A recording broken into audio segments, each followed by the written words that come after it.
Success Mantra, V shape future. Hello students, welcome again. Welcome to Success Mantra. This is our special session, glimpse of week, and this is our fourth session of January week. और ये fourth week है जो current affair हम आज discuss करने वाले हैं कि इस वीक में कौन कौन सी न्यूज़ जो है इंपॉर्टेंट रही। जनवरी फोर्थ वीक में कौन कौन सी न्यूज़ जो है इंपॉर्टेंट रही। चलिए विदाउट एनी डिले स्टार्ट करते हैं। पहली जो न्यूज़ है वो रिलेटेड है कर्पूरी ठाकुर जी से। उनको भारत रत्न का अवार्ड जो है डिसाइड किया है करंट गवर्नमेंट ने कि उनको जो है भारत रत्न अवार्ड जो है वो दिया जाएगा। ठीक है बच्चों, कर्पूरी ठाकुर जी जो थे वो बिहार की पॉलिटिक्स से रिलेटेड रहे हैं, है ना। एंड पहले एक सोशलिस्ट रिफॉर्मर के तौर पर भी वो जाने जाते रहे हैं। काफ़ी इंपॉर्टेंट पर्सनैलिटी रहे हैं बिहार की राजनीति में। नाई समाज से आते हैं, बार्बर जिनको बोलते हैं, उस सोसाइटी से वो बिलोंग करते रहे।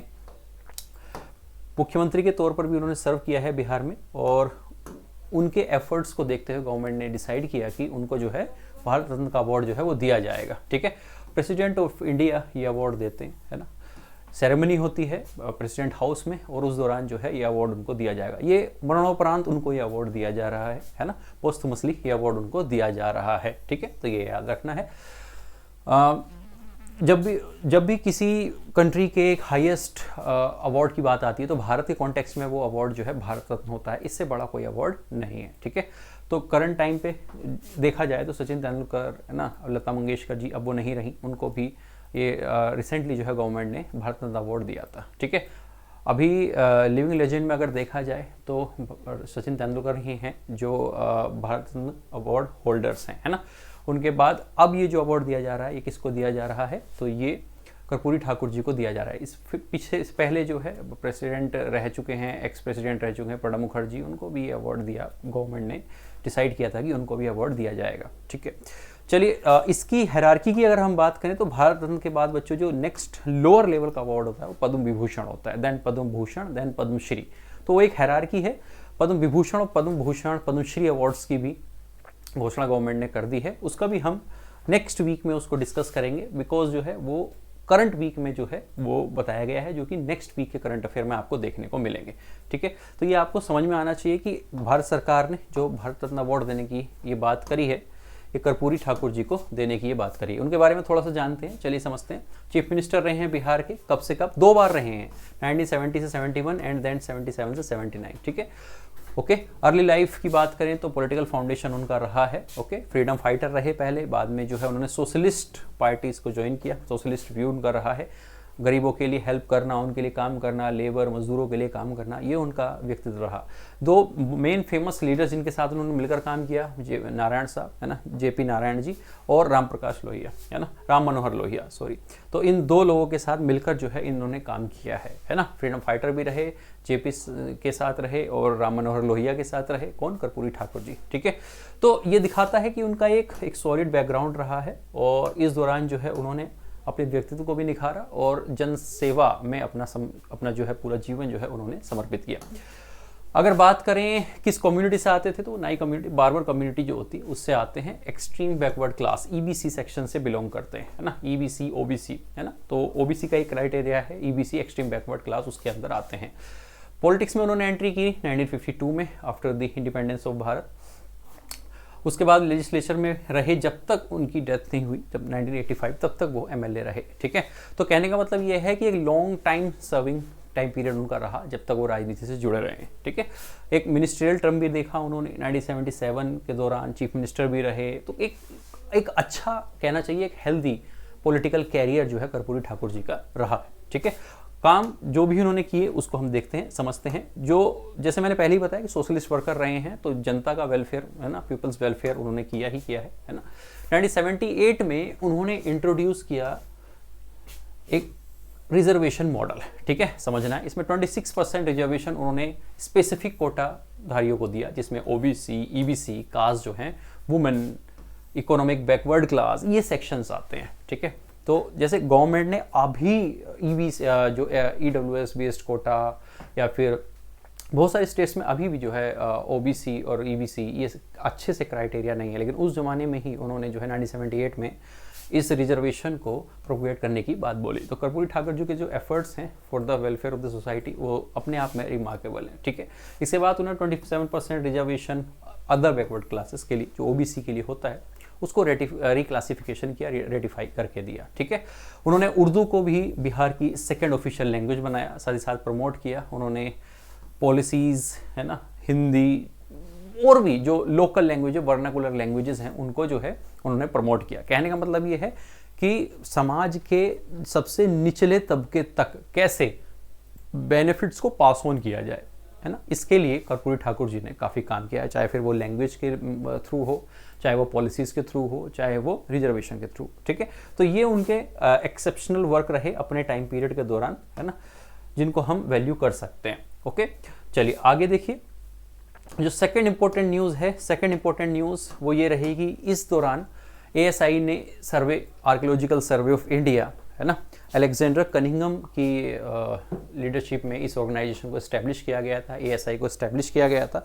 उसने ये जजमेंट दिया है कि जहाँ पर आज के टाइम ज्ञानवापी मॉस्क बनी हुई है ना, वहाँ पर कभी जो है वो रिमेंस रहे हैं, किसके रिमेंस रहे हैं, तो काशी विश्वनाथ टेम्पल के रिमेंस रहे हैं, और उसी के ऊपर जो है मुगल टाइम पीरियड में जो है वो मॉस्क बनाई गई है ना। अब ये साइंटिफिक सेगमेंट पर ही उन्होंने बात करी होगी, कुछ साइंटिफिक प्रूफ भी दिए होंगे, तभी उन्होंने इतनी बड़ी बात कही है ना। थोड़ा समझेंगे, पहले ASI के बारे में समझते हैं। ASI जो है आर्कियोलॉजिकल सर्वे ऑफ इंडिया, तो ये 1861 में जो है फ्रेम की गई, है ना।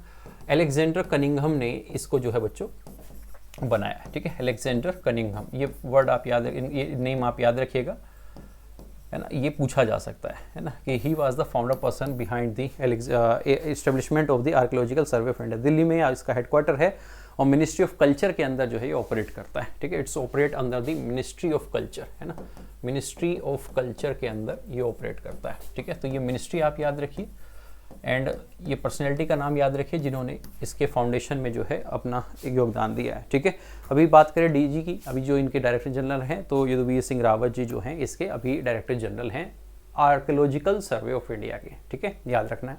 भारत का जो एंशियंट, अगर आपसे पूछा जाए कि ब्रिटिश टाइम पीरियड का भी बहुत पुराना जो इंस्टीट्यूशन अगर कोई अभी फंक्शन करता हो, that is survey of India, not archaeological survey of India, survey of India, वो सबसे पुराना है। ठीक है, ASI जो है 1861 में स्टैब्लिश हुआ, अलेक्जेंडर कनिंघम ने इसके स्टैब्लिशमेंट में जो है इंपॉर्टेंट रोल प्ले किया था। चलिए आगे बढ़ते हैं, क्या रहा इस डिसीजन में, देखो समझना है। आर्कियोलॉजिकल सर्वे ऑफ इंडिया ने साफ साफ ये बोला अपनी रिपोर्ट सबमिट करते हुए कि जो रेलिक्स हैं, जो ऑलरेडी काशी विश्वनाथ टेम्पल वहाँ बना हुआ था, इसको डिमोलिश किया गया 17वीं सेंचुरी में, उसके ही रिमेन्स से वहाँ पर मॉस्क बनाई गई है। ठीक है, क्योंकि जिस तरह से मॉस्क का डिज़ाइन है, जो मॉस्क का जिस तरह से उसकी सजावट है, जो मॉस्क के अंदर जो इंफ्रास्ट्रक्चर यूज़ हो, जो आपको आर्किटेक्चर देखने को मिल रहा है मॉस्क के अंदर, उसमें जो रिमेन्स रहे हैं काशी विश्वनाथ टेम्पल के, उसी का यूज़ करके जो है उस मॉस्क को जो है दोबारा बनाया गया। ठीक है, तो उसके एविडेंसेस आपको मिल जाएंगे। मंदिर की जो सजावटी चीज़ें थी वही मस्जिद के अंदर कैसे आ गई, है ना, तो इसको साइंटिफिकली जो है वो रखा है किसने, आर्कियोलॉजिकल सर्वे ऑफ इंडिया ने। वाराणसी के डिस्ट्रिक्ट कोर्ट में ये जो मामला, ये पूरा केस जो है वो चल रहा है। तो दिसंबर 2022 में सर्वे की रिपोर्ट को पेश करते हुए ये बोला ASI ने कि जहाँ पर टेम्पल एग्जिस्ट करता था उसी साइट पर जो है मॉस्क को जो है वो डिज़ाइन किया गया, और ये 17th सेंचुरी में बनाया गया। 17th सेंचुरी में ही क्यों बनाया गया उसके बारे में हम बात करेंगे। ठीक है, चलिए, तो यानी कि एक अपने आप में एक डिसीजन है, एक स्टेटमेंट है जो प्रोवाइड की गई है साइंटिफिक ग्राउंड पर, किसके द्वारा, ASI ने इसे प्रोवाइड किया। कौन कौन सी टेक्नोलॉजीज उसने यूज़ करी है वो समझना है। तो जैसे ASI ने सबसे पहले रडार टेक्नोलॉजीज को यूज़ किया टू इस पूरे सर्वे को कंडक्ट करने में, रडार टेक्नोलॉजी को उसने यूज़ किया, साथ ही साथ ग्लोबल पोजिशनिंग सिस्टम को यूज़ किया, साथ ही साथ dating, carbon dating, uranium dating, इन सबको उसने यूज़ किया अपने पूरे सर्वे में। ओके, इसके अलावा कुछ एडवांस लेवल की टेक्नोलॉजीज को भी उसने यूज़ किया है, जैसे कि अंडरग्राउंड स्ट्रक्चर्स विदाउट एक्सकेवेशन, है ना, इसको करने के लिए और एग्जैक्ट लोकेशन को फाइंड आउट करने के लिए कि कहाँ पर आर्किटेक्चर बना हुआ था।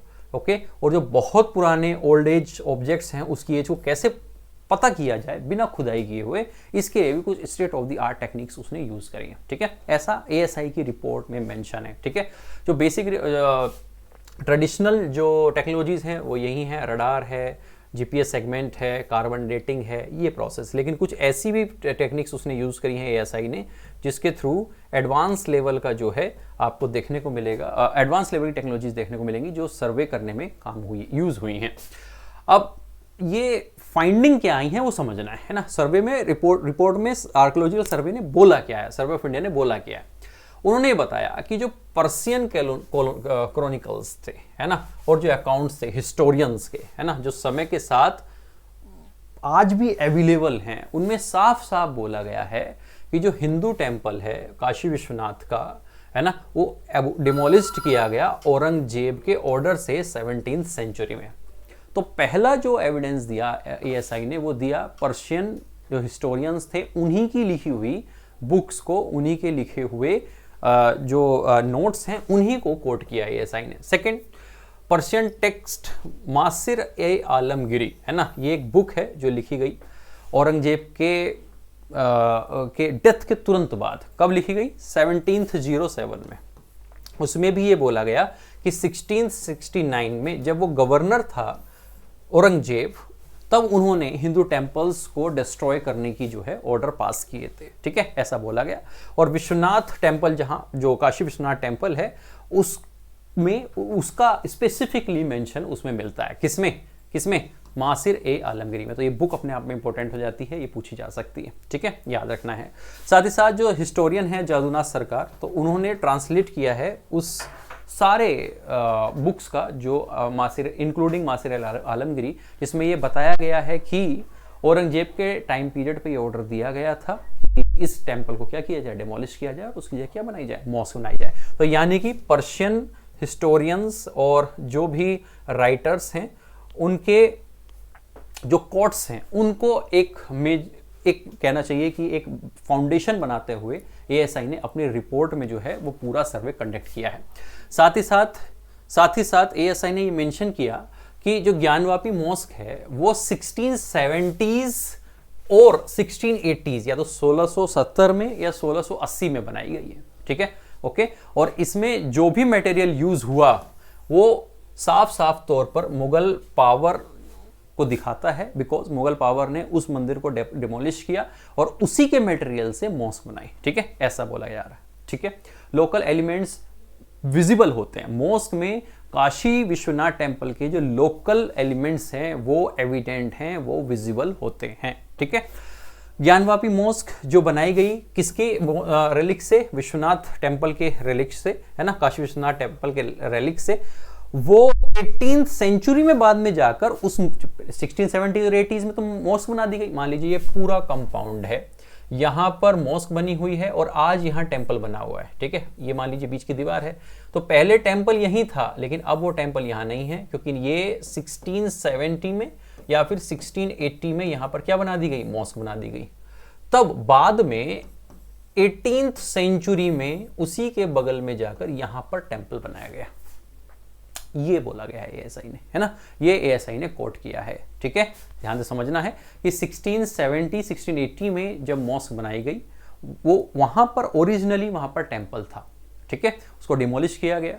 और उसके बाद जब 1670-80s में मॉस्क बन गई, और उसके बाद जब औरंगजेब की डेथ होती है, तो उसके बाद 18th सेंचुरी में उसके साइड में ही टेम्पल बनाया जाता है। ऐसा बोलते हैं जो करंट टेम्पल है वो अहिल्याबाई होलकर के देखरेख में जो है वो बनाया गया, ठीक है।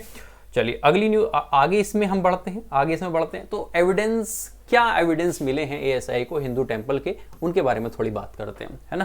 तो उन्होंने बोला कि जो आर्किटेक्चर है, जो स्कल्पचरल रिमेन्स हैं, वो साफ साफ बताते हैं कि वहां पर हिंदू टेम्पल पहले एग्जिस्ट करता था। जहां पर आज मॉस्क बनी हुई है वहां पर एक हिंदू टेम्पल एग्जिस्ट करता था। अगर आप टेम्पल की वॉल्स को देखें, पिलर्स को, डिस्क्रिप्शन को पढ़ें, है ना, तो वो आज भी वो माइथोलॉजिकल कार्विंग्स, संस्कृत के वो श्लोक्स, द्रविड़ियन इंस्क्रिप्शंस जो हिंदू टेम्पल की प्रॉपर्टी हैं वो मॉस्क में मौजूद हैं, मॉस्क के मटेरियल में मौजूद हैं। कैसे हो सकता है ऐसे?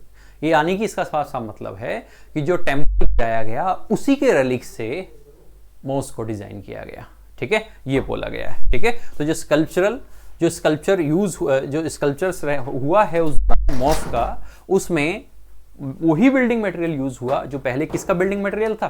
टेम्पल का बिल्डिंग मटेरियल था। ठीक है, ये याद रखना है। ये एएसआई ने कोट किया। और वो क्या क्या थे, वो कार्विंग्स थी, वो संस्कृत के या फिर द्रविडियन इंस्क्रिप्शन थे जो लिखे हुए थे टेम्पल के वॉल्स पे या फिर पिलर्स पे, और वो ही आज मॉस्क के अंदर भी देखने को मिलते हैं। ठीक है, ये साफ साफ एएसआई ने अपनी रिपोर्ट में कोट किया है। इसके बाद डिस्ट्रक्शन और मॉडिफिकेशन की बात करता है एएसआई और बताता है कि औरंगजेब के रूल के दौरान, है ना, जो 17th सेंचुरी थी उसमें इस मॉस्क को क्या किया गया, इस टेम्पल को क्या किया गया, डिस्ट्रॉय किया गया और यहाँ पर क्या बनाई गई, मॉस्क बनाई गई। ठीक है, तो ये बात हम पहले ही बता चुके हैं, ये बात हम पहले भी कह चुके हैं, है ना, ये बात हम पहले भी कह चुके हैं कि इस तरह जहां पर आज मॉस्क बनी हुई है वहां पर कभी क्या था, टेम्पल था। ऐसा साइंटिफिकली प्रूफ करके दिया है अब एएसआई ने। अब अगर हम इसे कंपेयर करते हैं अयोध्या वर्डिक्ट से, क्योंकि अभी 22 जनवरी को ही राम मंदिर का वहां पर इनॉग्रेशन हुआ है ना, प्राण प्रतिष्ठा भी हुई है। तो सुप्रीम कोर्ट ने 2019 में जो अयोध्या वर्डिक्ट दिया था, है ना, उसमें ये साफ साफ बोला था कि जो एएसआई की रिपोर्ट है ना, कि Supreme Court 2019 Ayodhya verdict discuss the evidentiary value of the ASI report in civil trials, है ना, सिविल ट्रायल्स में उसने तरजीह दी थी। लेकिन एक्सपर्ट के ओपिनियंस को अगर हम माने तो एएसआई की जो फाइंडिंग्स थे वो चैलेंजेस की गई बाद में। ठीक है, लेकिन इस वाले केस में ऐसा नहीं है। यहाँ पर अयोध्या रिपोर्ट के अलावा से इतर ज्ञानवापी के सर्वे में ये बोला गया है कि हिंदू टेम्पल डेमोलिस्ट किया गया और वहीं पर मॉस्क बनाई गई है। ध्यान से समझना है ना, कि मतलब जो राम टेम्पल है उसमें ये क्लेम नहीं था कि उस अहाते में या फिर उस जगह पर जो है कोई, जो एएसआई की रिपोर्ट्स थी वो सिविल ट्रायल में जो काउंट की गई उससे अलग है ज्ञानवापी सर्वे की रिपोर्ट, है ना। एएसआई ने इस यहाँ पर जो है डिफरेंट रिपोर्ट जो है वो सबमिट करी है, राम टेम्पल से थोड़ी सी अलग वो दिखाई दे रही है। ठीक है, अगर इम्प्लीकेशन की बात करें हम हिंदू स्टेटमेंट्स की, तो कि अगर कंक्लूजन में लीगली सपोर्ट किया है एएसआई ने किसको, हिंदू वुमन की जो वर्शिप राइट्स हैं ज्ञानवापी कॉम्प्लेक्स के अंदर, उसको भी उसने कोट किया और बोला कि ये सारे एविडेंस और आर्ग्यूमेंट्स ये दिखाते हैं कि हिंदू टेम्पल जहां पहले एग्जिस्ट करता था आज उसकी जगह क्या एग्जिस्ट करती है, मॉस्क आपको देखने को मिलती है ना। तो ये साफ साफ है, साफ साफ अपने सीधे सीधे शब्दों में एएसआई ने जो है उस एरिया में जहाँ पर आज मॉस्क बनी हुई है वहाँ पर जो है टेम्पल के होने के जो प्रूफ हैं वो दिए हैं, चाहे वो कार्बन डेटिंग प्रोसेस हो, चाहे फिर वो बिना एक्सकेवेशन किए हुई, बिना खुदाई किए हुए वहाँ पर जो है कोई state of the art technology का यूज़ करके जो है वो पता लगाया गया हो एएसआई ने कि वहाँ पर जो है पहले मंदिर बना हुआ था, आज जो है वहाँ पर क्या बनी हुई है, मॉस्क बनी हुई। अब ये मुद्दा बड़ा सेंसिटिव है ना, ये सभी जानते हैं कि ये जो टॉपिक है ये बहुत ही सेंसिटिव है और डिस्प्यूटेड एरिया है।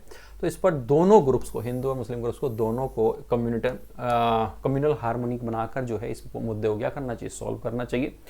और जो रिलीजियस सेंटिमेंट्स हैं बिना हर्ट किए हुए कोर्ट के डिसीजन को मानने की बात की गई है। ठीक है, ऐसा ये मतलब कंक्लूजन है कि लीगल ग्राउंड्स और जो एविडेंटरी ग्राउंड्स है उसको ध्यान में रखते हुए इसका जजमेंट होना चाहिए। ठीक है, ऐसा बोला है किसने, एएसआई ने, आर्कियोलॉजिकल सर्वे ऑफ इंडिया ने। ठीक है, और ये सभी जानते हैं।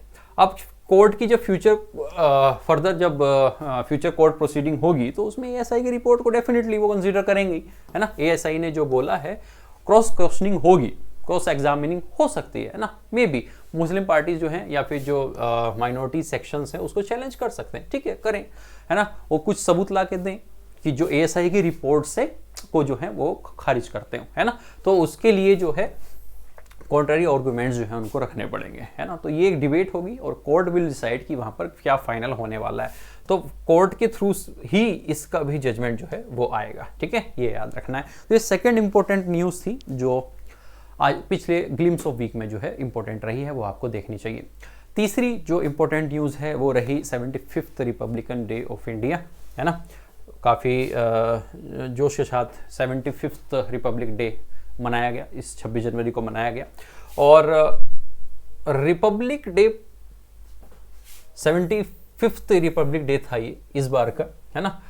जो चीफ गेस्ट थे इस बार वो थे फ्रांस के प्रेसिडेंट इमैनुअल मैक्रोन साहब। ठीक है, तो फ्रांस से हमारे चीफ गेस्ट भी आए इस बार। ठीक है, याद रखना है। देखो बच्चों, ये बात समझनी है कि पिछले साल मोदी जी जो है बेस्टाइल डे परेड पर गए थे, है ना। फ्रांस में भी एक बेस्टाइल डे परेड होती है। बेस्टाइल वहाँ की एक जेल थी, फ्रांस रिवॉल्यूशन के दौरान जो उसको कोलैप्स कर दिया गया। तो डे परेड पर पिछले साल जो है मोदी जी जो है गेस्ट बने फ्रांस में, तो इस बार जो है इमैनुअल मैक्रों को चीफ गेस्ट बनाएगा। हालांकि पहले ही प्रपोजल यूएसए के करंट प्रेसिडेंट जो बाइडन जी के लिए गया था, क्योंकि इस साल इलेक्शन ईयर है वहाँ पर, तो उनको शायद मौका नहीं मिला, तो फिर ये प्रस्ताव भेजा गया फ्रांस के इमैनुअल मैक्रों जी को, उन्होंने इसको एक्सेप्ट किया और वो आए भी। ठीक है, तो इसको ही यहाँ पर मेंशन किया है हमने, है ना। अब देखिए समझना है कि जो रिपब्लिक डे होता है उसका मतलब, रिपब्लिक का मतलब ये है कि जो सुप्रीम लीडर है वो जनता के बीच में से ही चुन के आएगा, राजा रजवाड़े ये सब नहीं रहेगा, है ना। ये इसका सीधा सीधा मतलब है। ठीक है, याद रखना है। अगर हम बात करें इस बार के 75th रिपब्लिक डे की, तो विकसित भारत एंड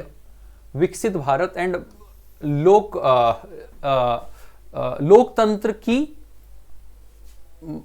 एक मिनट, हाँ ओके, इसका जो थीम है वो आपको इंपॉर्टेंट है बच्चों, ये याद रखना है। इसका थीम जो रहा वो ये रहा, विकसित भारत एंड भारत लोकात्मा की मूर्त, है ना। ये आपको याद रखना होगा, है ना। ओके, ये आपको याद रखना होगा, ये थीम पूछा जा सकता है, ये एग्जाम में आ सकता है, तो अपने आप में इंपॉर्टेंट है। अब ये इस तरह की जो थीम्स हैं ये सिलेक्ट किए जाते हैं, तो प्रधानमंत्री मोदी के जो व्यू है ना, यंग इंडिया, जो इंडिया टीम है ना, जो इस तरह से वो कोट करते हैं अपनी स्पीचेस में, पावरफुल स्पीचेस में, तो कि इसका मतलब ये है कि India is truly a mother of democracy, है ना। इसका साफ साफ मतलब है कि इंडिया जो है डेमोक्रेसी की एक ट्रू मदर है और ये चलती आई है। अगर दुनिया की सबसे बड़ी डेमोक्रेसी की बात करें तो भारत ही है। ओल्डेस्ट डेमोक्रेसी अमेरिका हो गया और जो लार्जेस्ट डेमोक्रेसी है वो इंडिया है। ठीक है, मातृका का मतलब हो गया जो माता का मतलब से पैदा हुआ हो। ठीक है, तो मातृका का मतलब है लोकतंत्र की मातृका, है ना। अब ये मातृका, इसे हिंदी में थोड़ा सा इसको मातृका बोला जा सकता है, लेकिन कहीं कहीं एक्सेंट में मातृका बोल देते हैं ना, जैसे गुजरात या सिंधी वाले सेगमेंट में तो मातृका उसको बोल देते हैं। तो भारत लोकतंत्र की एक मातृका मतलब माता है, लोकतंत्र की माता है। कौन? भारत, है ना। विकसित भारत एंड भारत जो लोकतंत्र की माता है, ये इस बार का थीम रहा किसका? 75th रिपब्लिक डे का। ठीक है, ये याद रखना है। ये दिखाता है इसमें जो जितने भी टैब्लो दिखाए गए इस बार की 26 जैन को जो परेड हुई ना, रिटर्निंग परेड जो हुई, तो उसमें जितने भी डिपार्टमेंट्स ने, जितने भी स्टेट्स ने अपनी थीम को रखा, तो उसमें भारत एक कल्चरल हेरिटेज के साथ साथ टेक्नोलॉजी इंफ्रास्ट्रक्चर को भी शो किया गया। उसमें दिखाया कि किस तरह से हमारी डेमोक्रेसी पहले कंपैरिजन में क्या हुई है, पावरफुल हुई है, और कहाँ से कहाँ तक का सफ़र हमने तय किया है। ठीक है, तो ये समझना है। अगर आपसे पूछा जाए कि इस बार की जो रिपब्लिक डे सेलिब्रेशन था उसका जो मेन थीम क्या रहा, सेंटर ऑफ अट्रैक्शन क्या रहा, आप ये बताओ, है ना। तो उसमें एक शब्द में आपको लिखना है वुमेन एम्पावरमेंट, है ना। Women centric Republic day parade रही इस बार की। ओके, वुमेन एम्पावरमेंट को दिखाती हुई। ठीक है, याद रखना है। तो कर्तव्य पथ पे ये परेड हुई और वुमेन सेंट्रिक ये रहा, वुमेन मार्चिंग हुई और वुमेन जो बहुत सारी महिलाएं अधिकारीगण कहें या फिर माता बहनों ने जो है इस बार की परेड की टोलियों को जो है वो लीड किया। ठीक है, जो मेजर चंक रहा है वो फीमेल एम्पावरमेंट का रहा है। ठीक है, पहली बार ऐसा हुआ जो परेड थी वो 100 वुमेन आर्टिस्ट ने उसमें इंडियन म्यूजिकल इंस्ट्रूमेंट्स को प्ले किया, है ना, जिसमें शंखनाद वगैरह बहुत सारे। तो मतलब कहने का मतलब ये है वुमेन एम्पावरमेंट सेंट्रल थीम था। सेंट्रल थीम तो नहीं, एक कह सकते हैं कि सेंटर ऑफ अट्रैक्शन था। ठीक है, तो ये वुमेन सेंट्रिक रहा, ये वाला जो रिपब्लिक डे रहा ये वुमेन सेंट्रिक रहा है। ठीक है, इस बार का 75th। अगला जो परेड है वो ट्राई सर्विस कंटिजेंट की भी एक स्पेशल मार्चिंग परेड हुई कर्तव्य पथ पर पहली बार, और उसमें सारी की सारी क्या थी, महिलाएं थी। उसमें सारी की सारी क्या थी, महिलाएं थी। ठीक है, ये याद रखना है। साथ ही साथ CAPF में भी वुमेन पर्सनल को हमने डिस्प्ले किया, उन्होंने उसमें मार्च किया।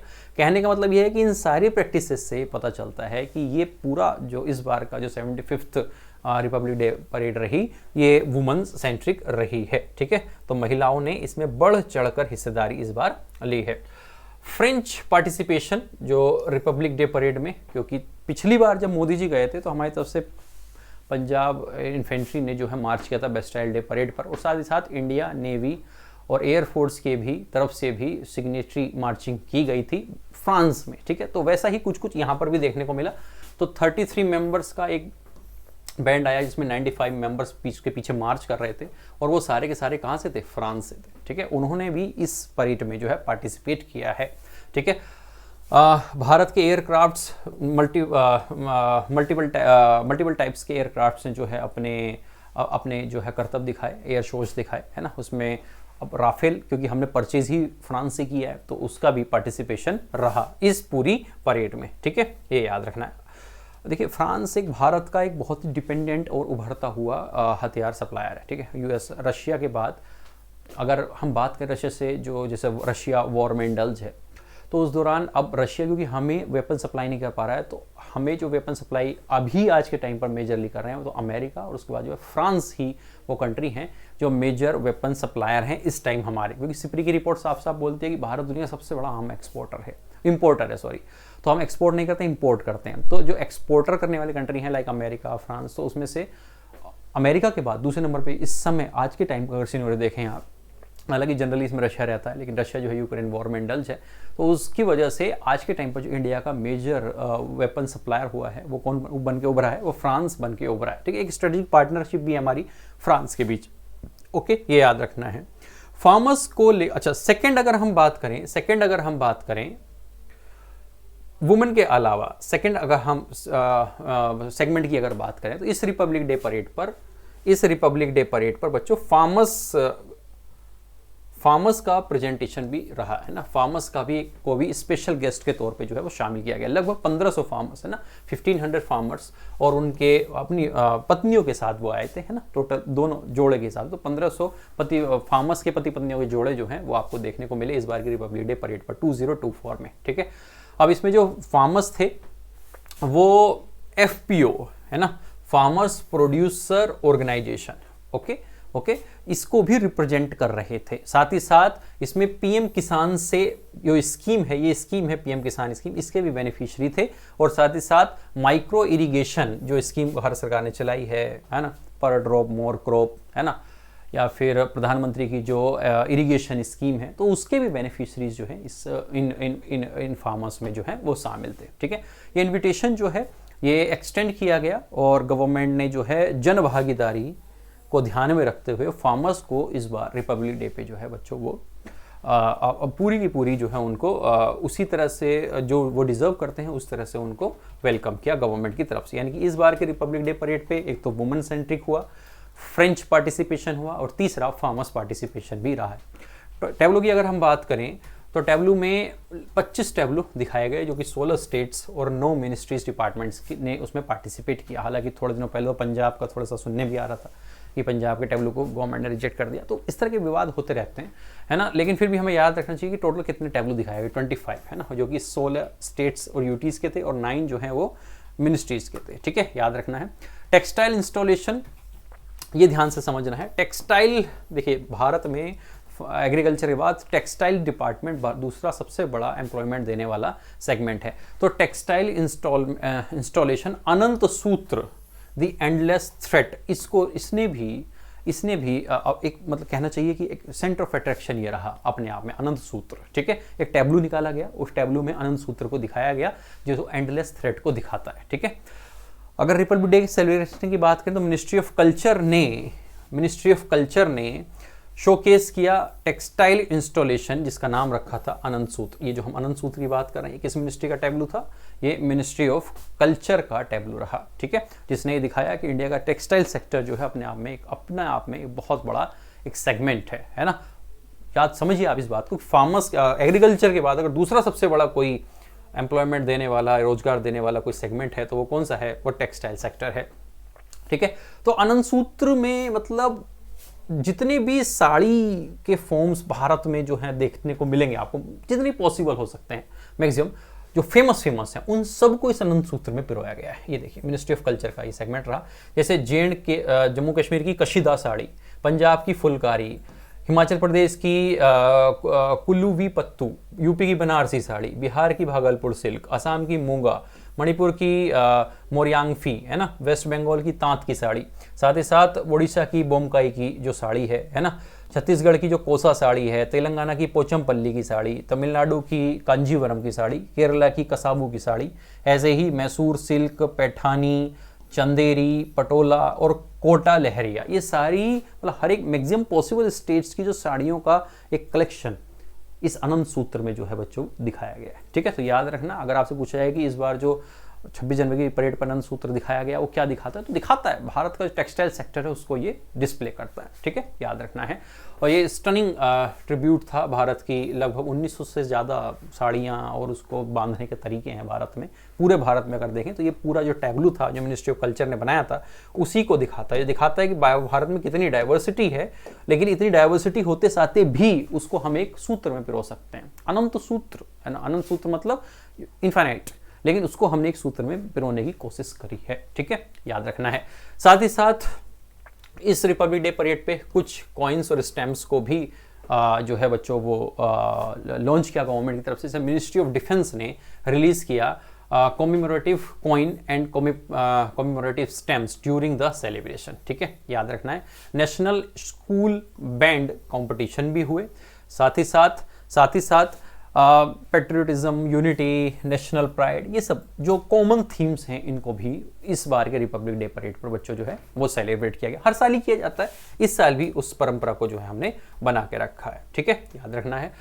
साथ ही साथ वंदे भारतम 3.0 को स्टार्ट किया गया। ये ऑर्गेनाइजेशन जो है ये 3rd एडिशन है वंदे भारतम डांस कॉम्पिटिशन का। डांस कॉम्पिटिशन होता है वंदे भारतम, उसका 3.0 वर्जन जो है इस रिपब्लिक डे परेड पर देखने को लगा। तो जो वुमेन ग्रुप्स थे या आर्टिस्ट थे उन्होंने परफॉर्म किया अपनी अपनी परफॉर्मेंस को कर्तव्य पथ पर और दिखाया रिपब्लिक डे परेड पे। तो ये आपसे अगर पूछा जाए वंदे भारतम क्या है, तो ये एक डांस कंपटीशन होता है जो कर्तव्य पथ पे होता है। पहले परेड होती है, उसी में फिर दिखाया जाता है, और जो बेस्ट डांस करेगा उसको क्या दिया जाएगा, बाद में अवार्ड दिया जाएगा। ऐसी बेस्ट टेबलू को भी अवार्ड दिया जाता है। ठीक है, वैसे ही वीर गाथा 3.0 मिनिस्ट्री ऑफ डिफेंस के कोलैबोरेशन से मिनिस्ट्री ऑफ एजुकेशन जो है इसको इस 3rd टाइम जो है गवर्नमेंट ने, इन दोनों मिनिस्ट्रीज ने मिलकर जो है वीर गाथा को जो है रिपब्लिक डे परेड पे कर्तव्य पथ पर जो है डिस्प्ले किया है ना। 100 से ज़्यादा स्कूल के स्टूडेंट्स, सुपर 100 उनको बोला गया, उन्होंने इसमें पार्टिसिपेट किया और भारत के 75th रिपब्लिक डे परेड पर उन्होंने जो है वीर गाथा को जो है डिस्प्ले किया है ना। ये पैन इंडिया इनिशिएटिव है, जिसके अंदर आज़ादी का अमृत महोत्सव जो हम मना रहे हैं इस अमृत काल में 25 सालों में, उसको जो है डिस्प्ले किया गया है। ठीक है, तो अगर आपसे पूछा जाए वंदे भारतम वीर गाथा 3.0 तो ये आपको पता होना चाहिए ना, बेसिक। भारत पर्व को सेलिब्रेट किया गया। भारत पर्व मिनिस्ट्री ऑफ टूरिज्म का है ना, टूरिज्म का। तो भारत पर्व के अंदर जो है इस बार का जो भारत पर्व था बच्चों, जो रेड फोर्ट में जो सेलिब्रेट किया गया था, पहले से चल रहा था, उसने रिफ्लेक्ट किया जन भागीदारी को। किसको? जन भागीदारी को। जन भागीदारी का मतलब है कि पीपल्स कंट्रीब्यूशन, पीपल्स के जो लोग हैं उनके कंट्रीब्यूशन को, चाहे वो टैब्लू के थ्रू हो, चाहे वो उनकी परफॉर्मेंस के थ्रू हो, चाहे वो बैंड्स की परफॉर्मेंस के थ्रू हो, जिस तरह से भी हो, चाहे उनके क्राफ्ट्स के थ्रू हो, उन सब को जन भागीदारी जो है रिफ्लेक्ट करती हुई नजर आई है। तो यानी भारत पर्व को हम सेलिब्रेट करते नजर आए, किस पर? कर्तव्य पथ के ऊपर। साथ ही साथ पराक्रम दिवस जो कि रेड फोर्ट पे है ना, मिनिस्ट्री ऑफ कल्चर के ऑब्जर्वेशन में जो है चल रहा था, उसको भी कर्तव्य पथ पर जो है डिस्प्ले किया गया। ये जो पराक्रम दिवस है ये नेताजी सुभाष चंद्र बोस के जो लाइफ पर बेस्ड है ना, उनकी लाइफ पर बेस्ड है। तो उनका एक 3D प्रोजेक्शन होता है ना, तो वो किया गया है ना, और बहुत सारी मैपिंग लाइटिंग के चलते जो है जो पराक्रम दिवस है उसको हमने धूमधाम से जो है सेलिब्रेट किया है। ठीक है, तो यानी कि रिपब्लिक डे और उसके आसपास का जो वीक है उसको हमने जो है काफ़ी अच्छे से इस बार सेलिब्रेट, हर साल ही करते हैं। इस बार का जो थीम है, जो मेजर कंट्रीब्यूशन रहा, वो मैंने आपको बताया। साथ ही साथ जो चीफ गेस्ट रहे वो रहे कौन? चीफ गेस्ट रहे president of France Emmanuel Macron, है ना। ये पूछा जाएगा, ये क्वेश्चन आ सकता है एग्जाम में, तो ये आपको पता होना चाहिए। इमैनुअल मैक्रों जो है वो फ्रांस के प्रेसिडेंट हैं। ठीक है, फ्रांस के प्रेसिडेंट हैं, वो इसके चीफ गेस्ट रहे। मैंने आपको बताया है कि जो पिछली बार का जब पहले हमने करंट अफेयर डिस्कस किया तो उसमें मैंने बताया था कि पिछले साल इजिप्ट के प्रेसिडेंट है ना अब्दुल फतेह अल सीसी चीफ गेस्ट रहे थे। इस बार कौन रहे हैं? इमैनुअल मैक्रों रहे हैं। ठीक है, ये याद रखना है। उससे पिछली बार सिरिल रामाफोसा है ना, तो साउथ अफ्रीका के जो प्रेसिडेंट थे वो चीफ गेस्ट। तो हर साल हम नए चीफ गेस्ट को जो है इनवाइट करते हैं। और भारत के जो रिपब्लिक डे, अच्छा ये जो ट्रेंड है ये शुरू किया था नेहरू जी के टाइम पीरियड पे, और जो इंडोनेशिया के जो प्रधानमंत्री थे सुकार्नो जी, तो वो पहले चीफ गेस्ट थे किसके? भारत के रिपब्लिक डे परेड के। तो ये आपको याद रखना है। अगली जो इंपॉर्टेंट न्यूज़ है ऑस्ट्रेलियन ओपन विनर्स है ना, ये एक ऐसी न्यूज़ है जो आपको पढ़नी चाहिए। अगर आप आप भारत में कोई एग्ज़ाम दे रहे हैं, इस तरह का कॉम्पिटिटिव एग्ज़ाम दे रहे हैं, तो वहाँ जो ग्रैंड स्लैम्स हैं उसके विनर्स के बारे में पूछा जाता है। और स्पेसिफिकली अगर ग्रैंड स्लैम विनर कोई इंडियन हो और वो भी 43 ईयर्स का, तो क्वेश्चन तो बन ही सकता है, बनता ही है, पूछना ही चाहिए, है ना।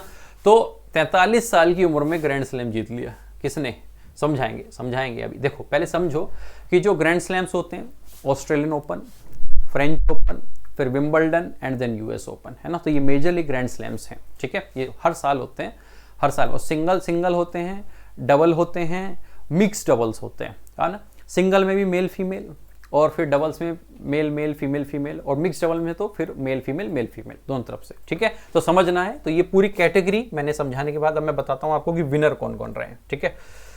तो अगर हम बात करें इस बार के विनर्स की, है ना, तो जेनिक सिनर, ये बच्चों यहाँ वर्ड छूट गया, यहाँ पर जेनिक मिस हो गया, ये जेनिक लिख लीजिएगा आप, जेनिक सिनर, है ना। तो जेनिक सिनर ये मेल में रहे, है ना, मेल।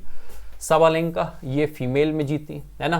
बोपन्ना और हीश जो हैं ये जो हैं भारत की तरफ से, रोहन बोपन्ना, उन्होंने जो है डबल्स में जो है ग्रैंड स्लैम जीता है, ठीक है। तो अब पहले हम सिंगल याद रखेंगे और फिर इंडियन वाला जो डबल है वो याद रखेंगे, ठीक है।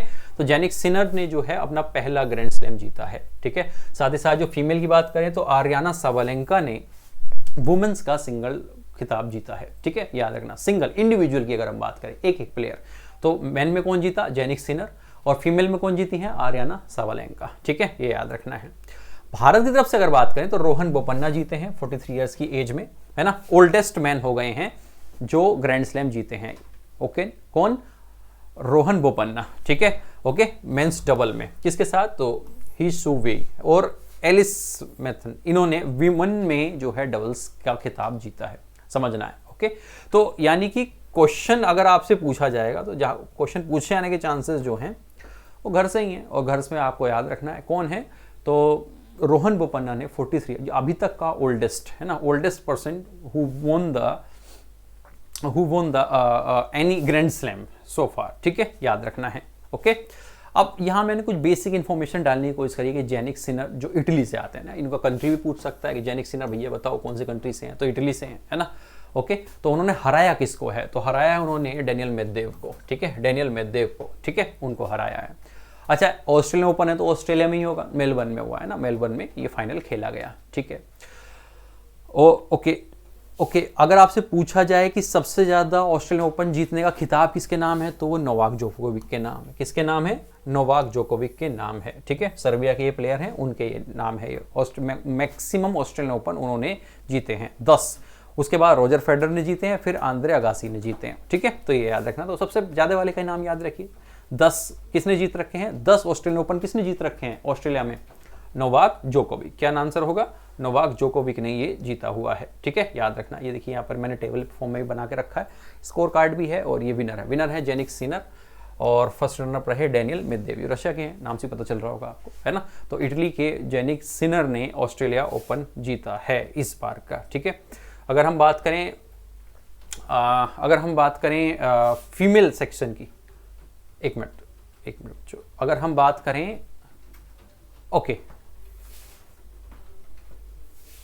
एक मिनट, अगर हम slide I think miss, yes ये रही, हाँ, अगर हम बात करें फीमेल की, तो फीमेल में बच्चों आर्याना साबालेंका ने, 25 साल की हैं वो, है ना, उन्होंने अपना ये सेकंड ग्रैंड स्लैम जीता है, ओके। पिछला भी उन्होंने ऑस्ट्रेलियन ओपन ही जीता था, पिछले साल जीता था, सेम जगह। इस बार भी उन्होंने सेकंड ग्रैंड स्लैम जो अपनी लाइफ का जीता है वो ऑस्ट्रेलियन ओपन ही जीता है, ठीक है, याद रखना है। तो आर्याना साबालेंका ने भी अपना ग्रैंड स्लैम जीता, लेकिन उनका सिंगल नहीं, दूसरा है, जबकि जेनिक सिनर का ये पहला ग्रैंड स्लैम है, ठीक है, ये याद रखना है, ठीक है, ये आपको याद रखना है। चलिए अब हम बात करते हैं रोहन बोपन्ना की। तो रोहन बोपन्ना 43 इयर्स में ये पहले मैन हैं जिन्होंने डबल ग्रैंड स्लैम टाइटल जीता है, और ये सबसे ओल्डेस्ट मैन अभी तक के बन गए, ठीक है। अगर हम मिक्स डबल्स में बात करें तो ही शू वेई और जेलिंस्की ने ये अवार्ड जीता, जबकि फीमेल डबल की बात करें तो हो जाएंगे ही शू वेई और एलिस मार्टिनेज ने ये अवार्ड जीता है। ठीक है। तो ये कुछ फैक्ट्स हैं, ये आपको याद होने चाहिए, है ना। ये क्वेश्चन आपसे पूछा जा सकता है, इंपॉर्टेंट है, ये क्वेश्चन आपसे पूछे जा सकते हैं, ठीक है। तो कहने का मतलब है कि आज की ग्लिम्स ऑफ वीक में ये कुछ इंपॉर्टेंट टॉपिक्स थे जो मुझे लगे जो आपको पढ़ने चाहिए, और इनको आपको रेडी करना चाहिए। ओके, इनको रेडी कीजिए, इसको समझिए।